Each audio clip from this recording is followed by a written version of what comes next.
नमस्कार दोस्तों, आप सभी का स्वागत है मेरे चैनल सिंप्लीफाइड में।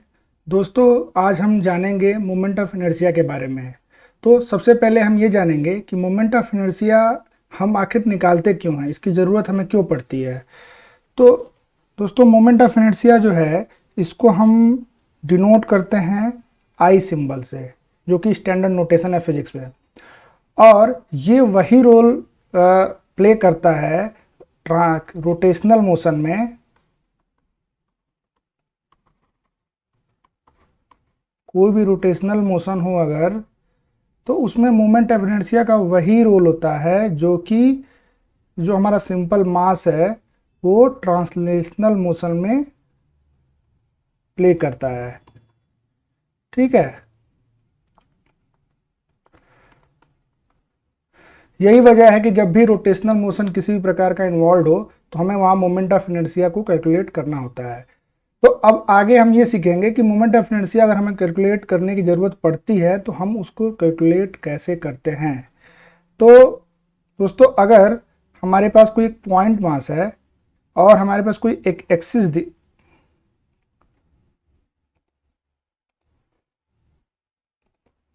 हमारे पास कोई एक एक्सिस दिया हुआ है और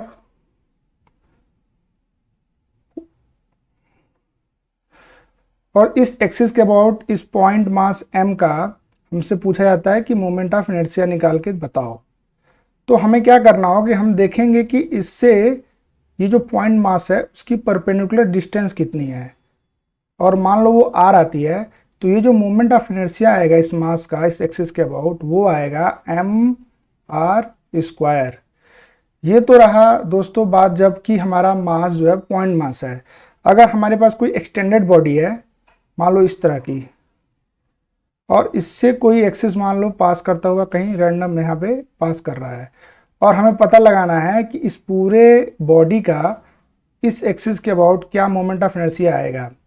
तो वैसे सिचुएशन में हमें क्या करना होता है कि कहीं पे भी हम एक एलिमेंटल छोटा सा पॉइंट मास लेंगे, ठीक है, जिसको हम डीएम बोल देते हैं, और फिर देखते हैं कि ये जो हमने पॉइंट मास लिया हुआ है ये हमारे एक्सिस से इसकी जो परपेंडिकुलर डिस्टेंस है वो कितनी है।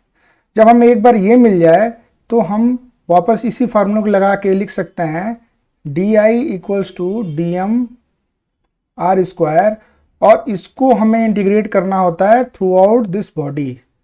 जब एक बार हम इसे इंटीग्रेट कर देंगे तो जो हमें मिलेगा वो मिलेगा total moment of inertia of this body about this axis. और ये एक्सिस कभी कभी किसी किसी सिचुएशन में बॉडी के बाहर भी हो सकता है। ठीक है, तो अब हम आगे एक स्टैंडर्ड बॉडी लेते हैं रॉड, ठीक है, और उसका निकालने की कोशिश करते हैं मोमेंट ऑफ इनर्शिया उसके एक एक्सिस के अबाउट जो कि उसके एंड से पास कर रहा है यहाँ से। और ये जो रॉड है उसकी जो लेंथ है वो है L, और इस रॉड की जो मास है वो है m, और ये जो मास है ये uniformly distributed through out the rod. ठीक है, और हमें क्या निकालना है, हमें निकालना है इस एक्सिस के अबाउट मोमेंट ऑफ इनर्शिया। ठीक है, तो दोस्तों ये तो हमारा पॉइंट मास है नहीं, ये तो पूरा एक्सटेंडेड बॉडी है। तो अगर एक्सटेंडेड बॉडी है तो जैसे यहाँ पे हमने इस जगह पे हमने किया है इंटीग्रेशन करके, वैसे यहाँ पे भी हमें इंटीग्रेशन करना होगा इस जगह पे भी। तो इसके लिए हम क्या करते हैं कि इस बॉडी में x डिस्टेंस पे, ठीक है, इस बॉडी में x डिस्टेंस पे यहाँ पे छोटा सा एक dx लेंथ का एक एलिमेंट लेते हैं। ठीक है, ये dx लेंथ इतना छोटा है कि इसको ऑलमोस्ट इस चीज़ को हम पॉइंट मास मान सकते हैं। ठीक है, और इसकी जो दूरी है वो एक्सिस से x डिस्टेंस पे है।